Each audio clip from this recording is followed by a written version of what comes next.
안녕하세요. 웰다잉 인터뷰 원혜영입니다. 오늘은 상속 전문 변호사 사무실을 운영하고 계시는 김도윤 변호사님, 율쌤 대표 변호사고 법선생 TV를 운영하고 계십니다. 이 자리에 모셨습니다. 어서 오세요. 네, 안녕하십니까. 바쁘신데 시간 내주셔서 감사합니다. 불러주셔서 감사합니다.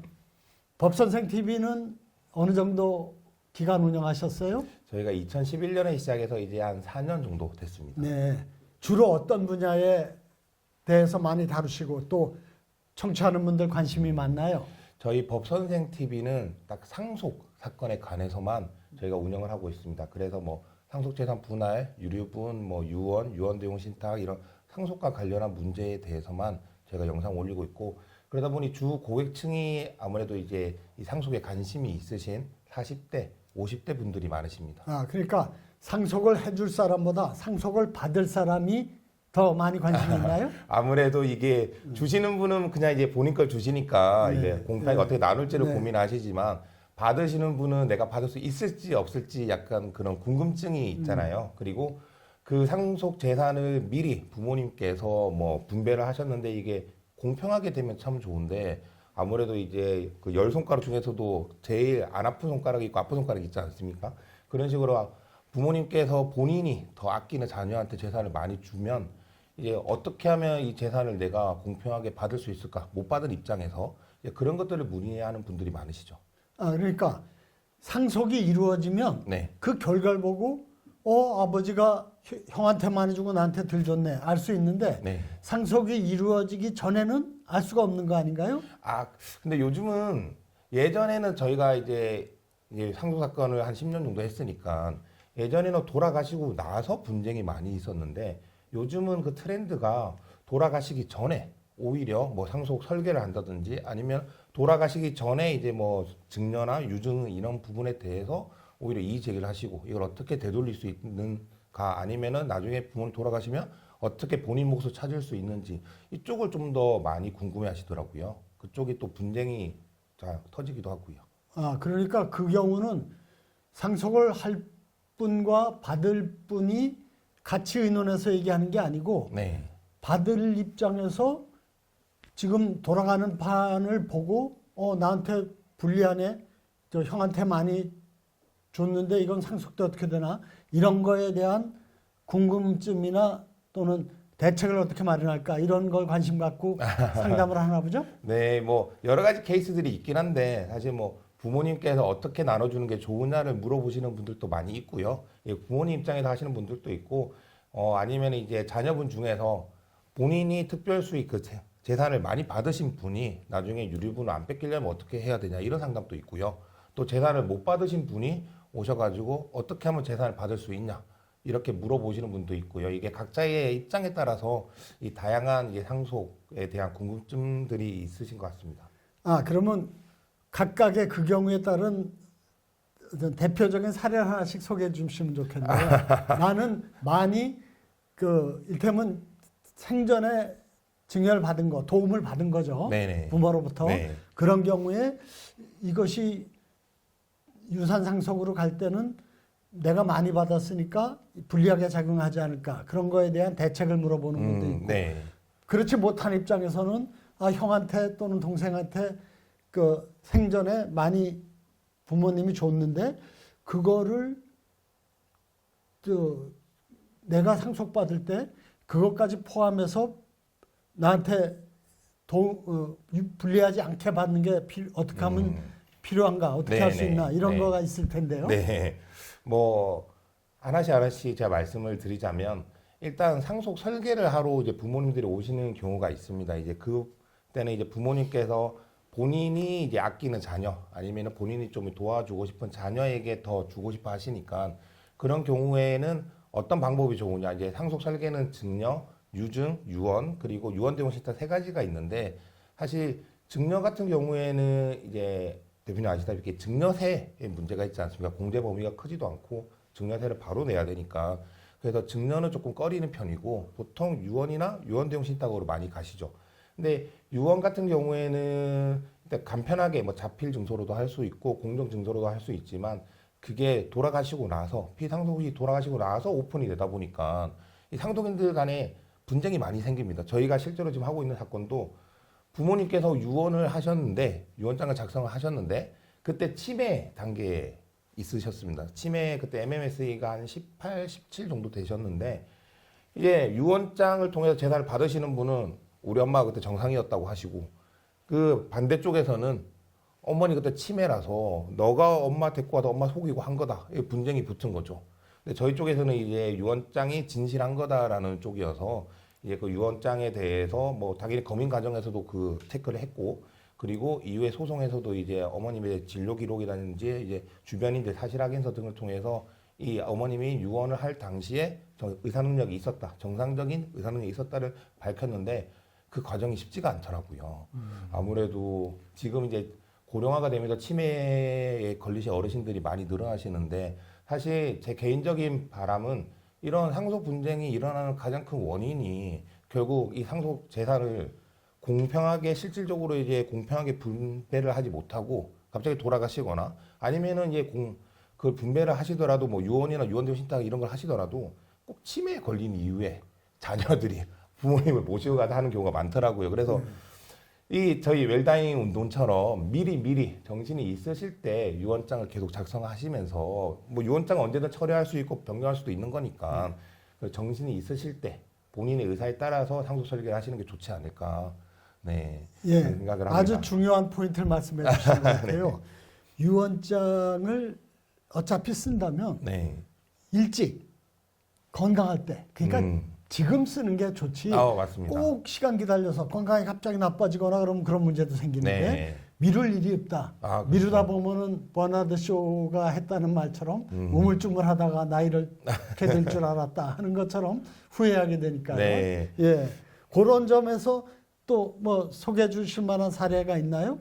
뭐 저희가 이제 상속 사건을 하다 보면 가장 많은 게 이제 어떤 자녀가 만약 예를 들어서 뭐 삼형제가 있는데 보통 예전에는 이제 장남이 가장 많은 재산을 가져가지 않았습니까? 실제로 뭐 호주제가 있을 때는 상속분 자체가 그랬고 뭐 이제 지금 현행 민법으로 바뀌면서 이제 그 상속분이 똑같아졌지만 아직까지도 장남 선호 사상이 좀 남아 있다 보니 아무래도 부모님께서 장남에게 재산을 많이 주시는 경우가 있습니다. 특히 이제 그래서 딸들이 재산을 못 받으면 결국 부모님이 돌아가시고 나서 부모님 재산이 남아 있으면 상속재산 분할을 할 수 있지만 그 남아있는 재산이 없으면은 결국 유류분으로 갈 수밖에 없지 않습니까? 근데 그 재산을 찾아야 되는데 그 재산을 찾는 게 쉽지가 않더라고요. 분명히 의뢰인분들은 오셔서 처음 상담할 때는 저희 부모님이 뭐 어디에 땅이 있고 정말 실제로는 뭐 금괴도 있다는 얘기도 저희가 들었거든요. 비밀 금고에 은행에 비밀 금고가 있고 금괴도 있다라고 했는데 저희가 아무리 찾아도 물론 저희가 이제 법원을 통해서 조회하는 게 어느 정도 한계가 있긴 하지만 그래도 웬만하면 다 나오는데 아무리 찾아도 나오지가 않는 겁니다. 그 재산이. 그래서 저희가 겨우 찾은 게 그때 한 1,000만 원짜리 땅 하나? 그러니까 유류분을 해도 그게 내영제였는데 4분의 1에 8분의 1밖에 안 되고 125만 원을 찾으려고 유류분 소송을 하실 수밖에 없으신 거예요. 근데 유류분 소송은 걸어놨고 근데 저희한테 착수금을 주셨는데 그걸 다 가져와도 125만 원이니까 이분은 마이너스였던 거죠. 그러니까 저희가 막 100% 승소하고도 미안하다고 해야 되나? 약간 죄송하다고 해야 되나? 그런 케이스도 있었습니다. 그래서 그 생전에 부모님의 재산에 대해서 물론 뭐 사실 부모님께 재산이 뭐 얼마나 있으신지 물어보는 게 조금 실례일 수도 있고 조금 어떻게 보면 불편한 일일 수도 있지만 부모님께 먼저 이 상속 설계를 하시는 거를 먼저 권해드리고 그 상속 재산에 대해서도 이제 뭐 부모님이 어떤 재산을 가지고 있었는지 그리고 어떻게 처분하셨고 어떻게 경제 생활을 하셨는지를 좀 미리 파악을 해두시는 게 나중에 상속 분쟁이나 이런 거를 뭐 대비한다는 표현이 그렇지만 준비하기 위해서는 좀 필요한 부분인 것 같습니다. 네. 근데 그 부분을 많은 사람들이 좀 부담스러워하는 것 같아요. 어려워요. 저도 저희 부모님 모릅니다. 부모님 재산을 제가 모릅니다. 아직. 예, 유언장을 쓰시라고 권한다든가 구체적으로 지금 재산 상태가 어떤지 좀 알려주세요. 또는 잘 정리해 놓으면 좋겠습니다 할 때 야, 나 뭐 빨리 죽길 원하는 거냐? 재산이나 탐내냐? 뭐 이런 거 그렇죠. 받아들일까 봐 네. 굉장히 신경을 쓰는 분들이 많은데 그래도 나중에 불행한 상태 막 이 가족 간에 또 이 형제 간에 우애가 깨지고 심지어는 아주 왼수처럼 되는 네. 이러한 일을 막기 위해서는 그런 걸 미리 정리해 놓는 게 아주 중요하겠죠. 네, 그 실제로도 이제 피상속이 부모님 돌아가시면 안심상속 원스톱 서비스를 저희가 해서 찾기는 찾는데 그 시스템 자체가 완벽하지가 않다 보니까 상속 재산인데도 못 찾는 경우가 실제로 있더라고요. 그래서 나중에 이제 정말 몇십 년이 지나서 우연한 기회에 찾게 되는 경우도 있고, 뭐 속칭 이제 그 땅 찾아주는 브로커라고 하시는 분들이 오히려 연락이 와서 이 땅 찾아가셔라. 그러면 뭐 수수료 얼마 받겠다 해서 저희 사무실로 오시는 경우도 있었습니다. 그래서 그런 부모님의 뭐 재산 관계나 이런 것들에 대해서는 좀 파악을 미리 해두시는 게 좋지 않을까. 네. 네, 그거 안심 좀 상속. 네. 혹시 모르는 분들 위해서 네. 설명 좀 해주시죠. 알겠습니다. 그 안심 상속 원스톱 서비스라고 해서요. 정부에서 제공하는 서비스인데 뭐 토지, 부동산, 그리고 뭐 자동차, 보험, 그리고 금융, 뭐 예금 등 금융 자산에 대해서 원스톱 한 번에 신청을 할 수 있는 제도이고요. 내가 부모님이 돌아가셨을 때 신청할 수 있는 거죠. 네네. 아무 때나 아는 게 아니고. 그 돌아가시기 전에는 못 합니다. 아, 예. 네. 그래서 이게 좀 그러면 한계가 있긴 한데 돌아가신 분은 이미 돌아가셨으니까 활동을 못 할 거고 가족, 자녀가 원인을 아버지가 돌아가셨으니까 안심 상속 원스톱 네. 서비스를 원합니다 하면 해주는가요? 네. 그래서 보통 이제 사망 신고를 하실 때 구청이나 가서 사망 신고를 하시잖아요. 아, 예. 사망 신고를 하면 요즘은 그 공무원 분들께서 미리 네, 안내를 해줘요. 같이 하십시오라고 이게 아예 안내를 해주시고 예, 그게 예. 아니라도 이제 정부 24 홈페이지에서도 네. 공인인증서만 있으면 가능하니까. 미리 다 알고 있어도 어려운 일일 판인데 어떤 재산이 어떤 형태로 있는지를 모르면 원천적으로 찾기가 힘들죠. 찾아낼 수가 없겠죠. 어디부터 시작해야 될지 네, 모르니까. 그런데 다행히 큰 걱정 안 해도 되는 게 사망 이후에 절차를 밟을 때 그런 서비스가 있다는 걸 자연히 소개도 받고 네네. 어, 그 대부분 이제 구청 공무원분들이 친절하게 안내를 해주시더라고요. 그 변호사로 활동하시면서 이 상속에 관심을 갖게 된 계기는 어떤 게 특별히 있었나요? 제가 이제 2014년에 변호사 이 업계 발을 디디면서 지금까지 뭐 많은 사건들을 했었는데요. 그 중에서 이 상속 부분이 좀 많이 신경 쓰이고 많이 마음이 가더라고요. 아무래도 이제 그 부모님이 돌아가시게 되면 그 재산을 어떻게 나눌지 사실 형제간에 정말 사이좋게 협의를 해서 나누는 경우도 많지만 이게 저희 변호사까지 찾아오신 분들은 아무래도 이런 법적 분쟁이 상속에 관한 법적 분쟁이 있어서 오시는데 그런 분들이 형제간에 오히려 더 남보다 못한 모습들을 보면서 이게 참 피상속인 사망 이후의 상속의 문제도 크지만 피상속인이 사망하시기 전에 이 상속 분쟁을 막기 위한 그런 어떤 제도적 그런 뭐 절차적인 부분에 대해서 관심을 많이 가져야겠다. 그래서 이 상속법에 대해서 좀 공부를 하게 됐고요. 그러다 보니까 저희가 공증 사무실은 아니라서 이제 유언장을 이렇게 공증은 못하지만 자필 유언을 작성하는 법 안내를 드린다든지 아니면 저희가 유언 대용 신탁 같은 경우에는 저희가 많이 진행을 하고 있어서 그런 부분에 좀 관심을 갖다 보니까 이런 상속법을 전문으로 하게 되었습니다. 네. 보통 상담하러 오는 분들이 유언장이 있는데 그 유언장의 내용에 불만이 있어서 상담을 하러 오는 경우와 유언장이 없는 상태에서 상속에 대한 분쟁이 있어서 불만이 있어서 상담하러 오는 경우하고 네. 어떤 게 비중이 큰가요? 유언장이 없는 경우가 훨씬 많습니다. 네. 일단 유언장이 있다는 것 자체가 피상속인께서 부모님께서 상속에 관심을 가지고 어떻게든 상속 설계를 하셨다는 거기 때문에 네. 사실 분쟁의 소지가 그렇게 크지가 않습니다. 그 정도로 네. 관심을 네. 가지신 분들은. 네. 그런데 대부분 아까 말씀드린 대로 유언장을 작성해야 된다는 생각을 못 하고 계시거나 네. 아니면 자녀들이 먼저 이제 그런 얘기를 못 하는 상황이고 네. 그러다가 이제 부모님이 갑자기 치매에 걸리시면 네. 네. 그때서야 이제 유언장 작성해야 된다 야. 하시니까 사실 그 의사 능력에 문제가 생기는 경우도 많고요 유언장에 관련해서 근데 아예 그런 것조차 못하면은 이제 상속재산 분할 뭐 특별수의 유류분 여러 가지 문제들이 있어서 이제 그런 부분들을 좀 하기 위해서는 사실 이 유언장 작성하는 이 문화가 많이 전파가 돼야 될 것 같습니다. 근데 변호사님 보시기에 유언장을 거의 안 쓰죠. 이제 부담스러워 하시더라고요.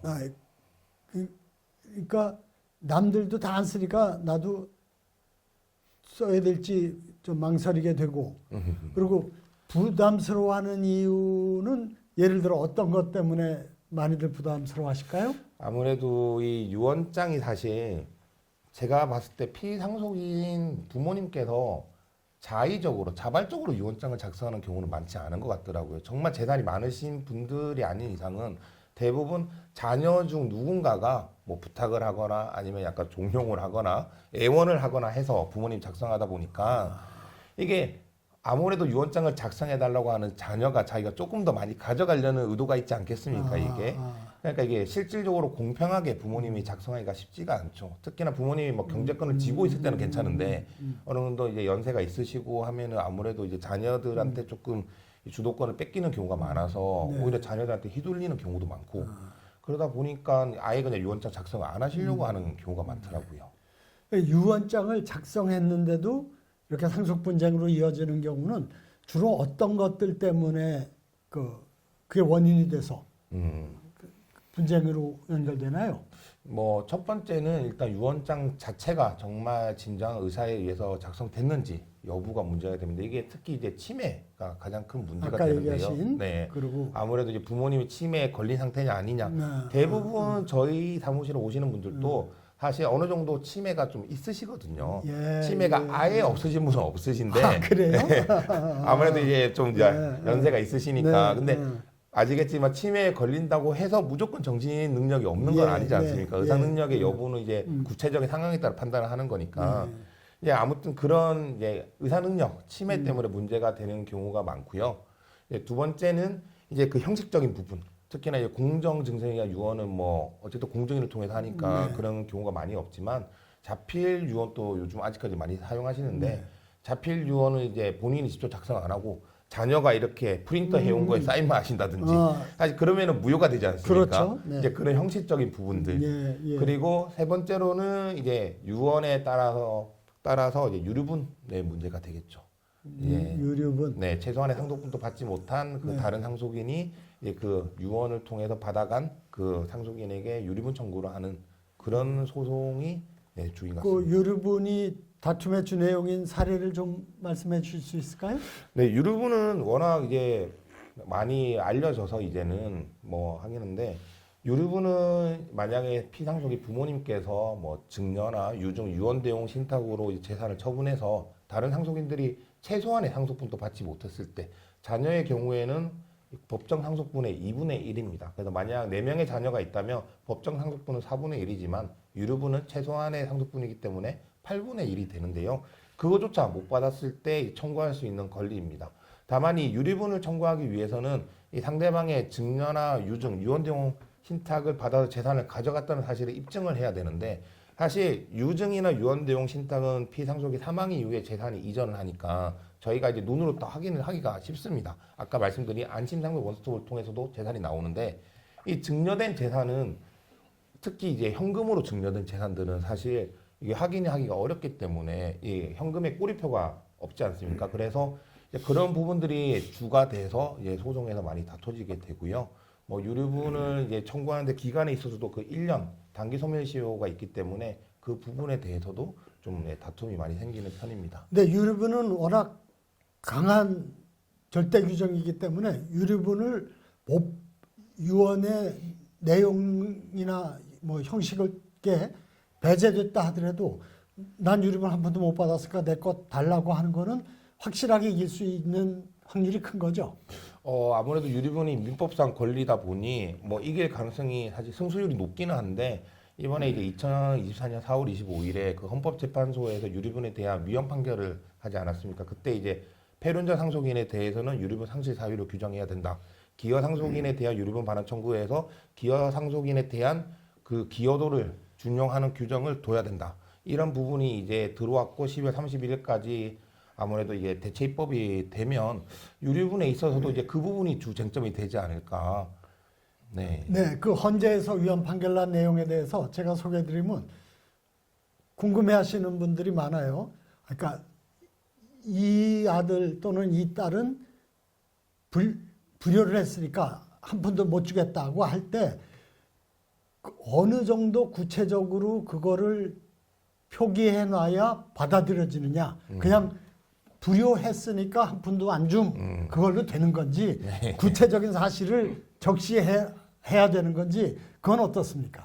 그게 아직 사례가 없으니까 사실 어려운데 얼마 전에 그 소위 구하라법이라고 하는 그 상속과 상실 제도가 입법이 됐지 않았습니까? 그거를 조금 참고를 할 수 있을 것 같습니다. 그래서 유족은 상실 사유라고 하면 아무래도 피상속인에 대해서 진짜 중대 범죄에 준할 정도로 어떤 행위를 했다든지 뭐 학대를 했다든지 유기를 했다든지 이 정도가 돼야 되고 사실 뭐 저희가 이제 보통 상담을 하다 보면 자녀분들이 꼭 주장하는 게 본인은 부모님 항상 찾아뵙고 열심히 잘 했는데 밥도 사드리고 병원도 모시고 갔는데 저 다른 자매는 연락도 안 하고 평생 연락도 안 하고 차유도 안 했다. 명절에도 연락도 안 했다. 그러니까 이 불효다. 얘는 돈 주면 안 된다. 재산을 주면 안 된다라고 하시는데 그 정도로는 뭐 유류분 상실 사유에 해당하지 않고요. 당연히 어느 정도 정말 범죄 행위에 이를 정도가 돼야 유류분 상실 사유 되지 않을까. 그렇습니까? 네. 제 생각했던 것보다는 훨씬 엄격한 기준이 네. 적용되네요. 아무래도 이게 뭐 사실 제 개인적인 생각은 이 피상속인의 재산 처분의 자유라든지 이제 피상속인의 의사가 100% 반영이 돼서 유류분을 좀 조정을 하는 게 맞다고 생각을 하는데 이게 아무래도 유류분이 몇 번의 이제 위헌 판결에 있어서도 이제 살아남은 걸 보면 아직까지도 유류분이 필요한 그 취지가 있지 않습니까? 상속인의 뭐 생활권을 보장하고 기대권을 보장한다는 그 취지가 있기 때문에 그 법원에서도 이거를 너무 넓게 해석하면 이 유류분 제도 자체 민법 규정 자체를 잠식할 수가 있다는 점에서 좀 엄격하게 해석을 하지 않을까 뭐 그렇게 저희는 생각하고 있습니다. 그러면 불효자에 대해서 유류분을 적용하지 않는 그 상속이 발생했을 경우에 분쟁이 많이 앞으로 일어날 수가 있겠네요. 네, 저희도 아마 그 해석이 이제 많이 쌓여야 법원에서 해석이 이제 쌓여야 어느 정도 기준이 있다 정해질 수 있다는 점에서 한동안은 이 유류분 상실 사유가 과연 무엇이냐 이 부분에 대해서 많은 분쟁이 있을 것 같습니다.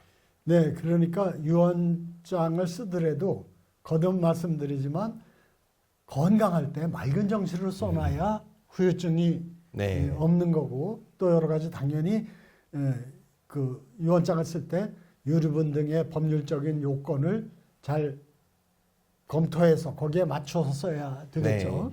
근데 결과적으로 실제로 진행되는 거는 그러니까 유언장이 없어서 발생하는 상속 분쟁이 훨씬 많다 그랬는데 네. 그거는 어떤 문제들 가지고 주로 그 분쟁이 일어납니까?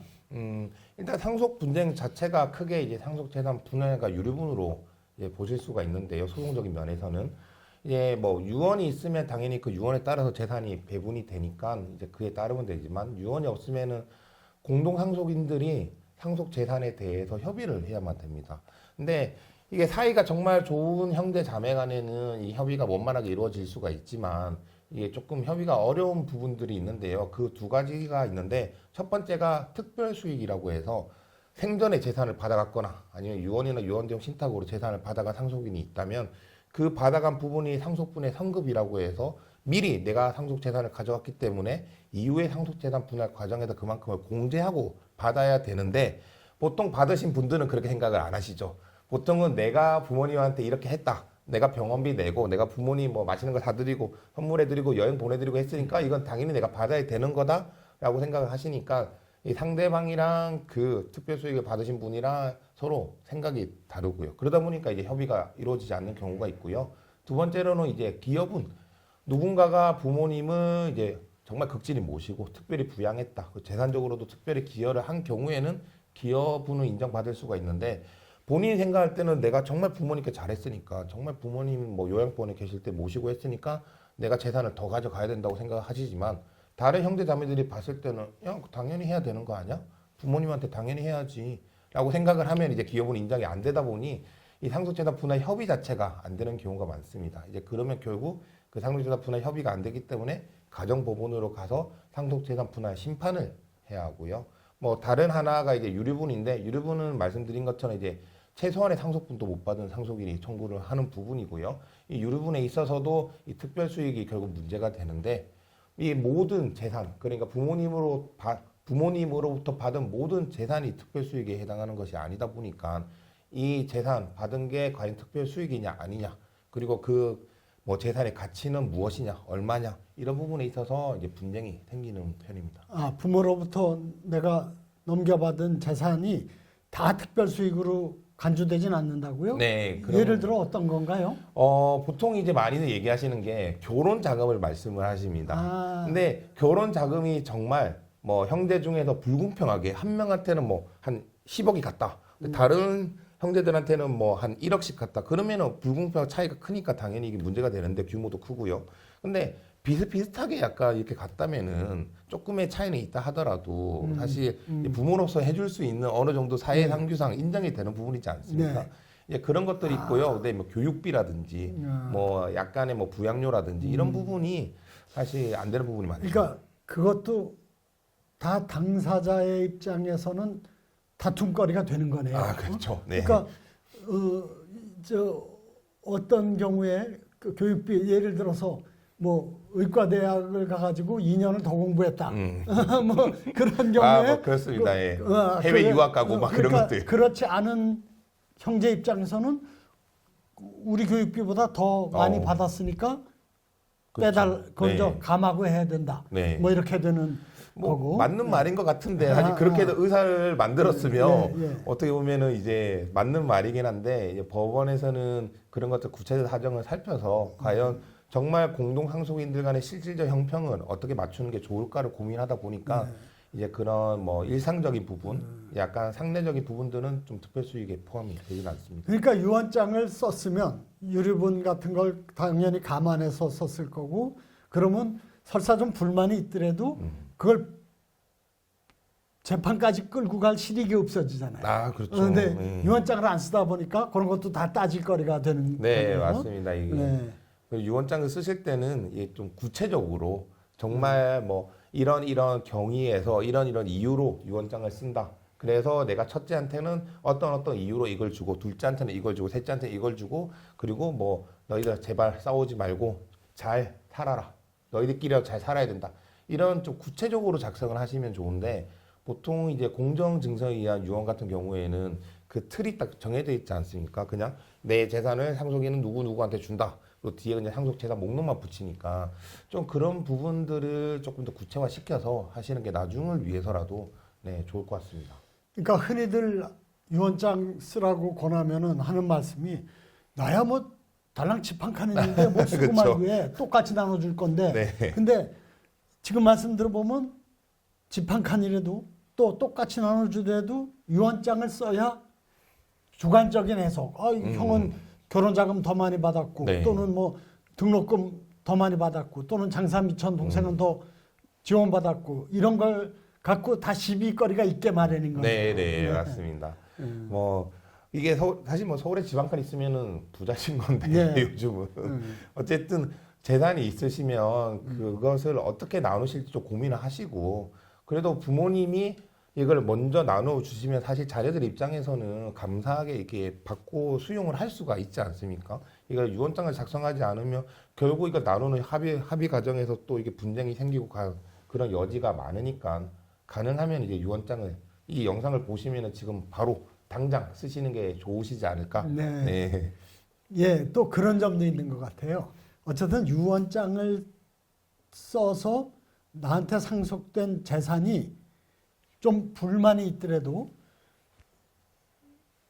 자녀 간에 형제 자매 간에 상대방 탓을 하지 않고 물려준 부모 탓. 왜 아버지가 언니한테 더 줬어? 동생한테 더 줬어? 뭐 이럴 수 있지만 그건 부모 탓을 하는데 그게 없다 보면 형제 탓. 그렇죠. 형이 또는 왜 더 동생이 욕심 부리냐? 왜 저 장사미천 더 지원받고 왜 똑같이 가져가려고 그러냐? 내가 어머니 이렇게 잘 많이 모셨는데 그런 거는 인정하지 않으려니까 탓이 형제 탓으로 가니까 이건 더 잘 지내야 할 형제간에 맞습니다. 그런 예. 점도 있지 않을까 네. 싶네요. 예. 그리고 지금 상속 설계라는 중요한 말씀을 해주셨는데 기본적으로 평범한 시민 입장에서 상속 설계를 어떻게 하면 좋을까요? 어떻게 하는 걸까요? 이 상속 설계를 어렵게 생각하시는 분들이 많은데요. 특히 이제 뭐 말씀하신 대로 내가 재산이 있어야 상속 설계를 하지라고 생각을 하시는데 이 상속 설계라는 게 두 가지 측면으로 보실 수가 있습니다. 첫 번째가 이제 상속 재산을 어떻게 골고루 나눌 것이냐, 분배할 것이냐고, 두 번째가 상속세 부분인데요.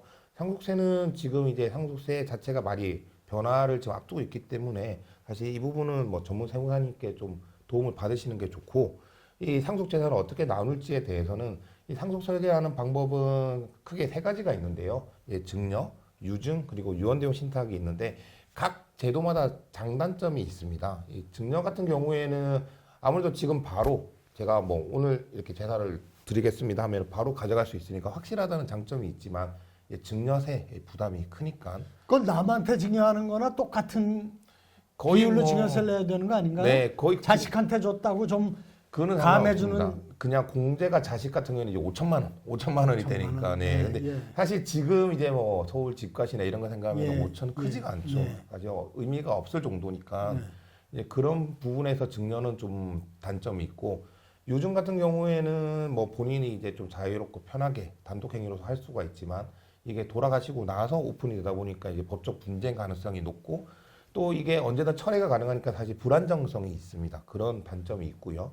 뭐 그리고 유언대원 신탁 같은 경우에는 사실 아직 유언대원 신탁은 잘 모르시는 분들이 많은데 예, 2012년에 신탁법 개정을 통해서 들어온 제도이고 유언을 대신해서 이용하는 신탁이라고 생각하시면 됩니다. 그래서 이 부모님 위탁자가 재산을 수탁자에게 맡기고 이 유언대원 신탁 계약을 체결한 다음에 그 유언대원 신탁 계약에 따라서 수탁자가 재산을 관리하면서 발생하는 수익 부동산을 예로 들면 부동산에서 거주할 수 있는 권리라든지 아니면 임대료라든지 이런 것들을 생전에는 보통 부모님 위탁자가 받으시고 부모님 돌아가시면 이제 부모님 지정한 수익자 상속인들이 되겠죠. 보통 상속인들은 돌아가게 하는 제도인데 계약으로 체결되다 보니까 이게 확실하고요. 이제 부동산 같은 경우에는 신탁 등기가 경료되니까 또 안정적인 부분이 있습니다. 다만 이제 유언대용 신탁은 부동산은 큰 문제가 없는데 뭐 농지 같은 경우에는 좀 농지 자격 취득 증명이 있어야 된다는 문제가 있고 금전이나 이제 주식 같은 경우에는 아직 제도가 완벽하게 정비되지 않아서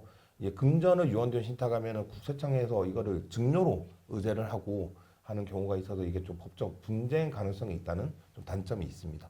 그래서 이 세 가지 제도를 한번 살펴보시고 이거 그 중에서 어떤 게 본인에게 가장 맞을지 그 부분에 대해서는 이 법률 전문가한테 좀 도움을 받으시면 이 상속 설계를 잘 하실 수 있을 것 같습니다. 근데 많은 분들이 이 신탁은 아유 집 한 칸 있는 내가 뭐 이 신탁을 하고 말고 할 거리가 되나 네. 그렇게 생각하지 않을까요? 네, 그래서 이게 왜 그렇게 생각하시는지 저도 이제 고민을 했는데 이 신탁이 이제 금융기관, 은행이나 증권회사에서 하다 보니까 이게 은행 상품이라고 생각하시는 분들이 많더라고요. 근데 유언대용 신탁은 원래는 그 은행 상품은 아니고요. 신탁법상의 제도인데 이제 금융기관에서 그거를 상품화를 시킨 거죠. 왜냐하면 본인들이 수탁자가 돼서 이제 수수료를 받을 수가 있다는 점에서 그런데 유언대용 신탁은 꼭 그런 금융기관을 통해서 하실 필요는 없고요. 저희 같은 뭐 법무법인이나 법무사 분들을 통해서 하시면은 특히 이제 상속인이 수탁자가 되는 경우에는 보통 보수를 받지 않기 때문에 전혀 뭐 비용이 발생하고 이런 부분이 없습니다. 그래서 오히려 뭐 유언대용 신탁을 하면은 이제 그 전에 유언장을 작성하는 것과 같이 상속 설계를 할 수 있고요. 본인이 자유롭게 이제 어떻게 상속 재산을 분배할지도 정할 수 있고 확실하게 또 정할 수도 있고 또 신탁을 하다 보니까 뭐 피상속인의 그 책임 재산에서 벗어나서 나중에 상속 재산이 이렇게 뺏기거나 이런 뭐 문제가 생기지 않기 때문에 이런 유언대용 신탁도 한번 좀 고려를 해보시면 좋을 것 같습니다. 네, 저도 듣기에 유언을 남기는 거는 어쨌든 내가 죽고 나서 개시되는 거 네, 아닙니까? 네, 그리고 맞습니다. 복잡한 문제들이 많이 잘못될 경우 따를 수가 있는데 이 신탁은 유언대용 신탁은 지금부터 내 재산 관리를 맡기는 거죠. 합리적으로 효율적으로 네. 하면서 그 이후에 처리까지도 이어지니까 네, 네. 그러니까 좀 동적이라 그럴까 이 과정 전체를 묶어서 하는 편리함이 있어 보이는데 근데 어쨌든 이 부분이 아직은 좀 낯선 네, 거리가 먼 아직은, 거 네.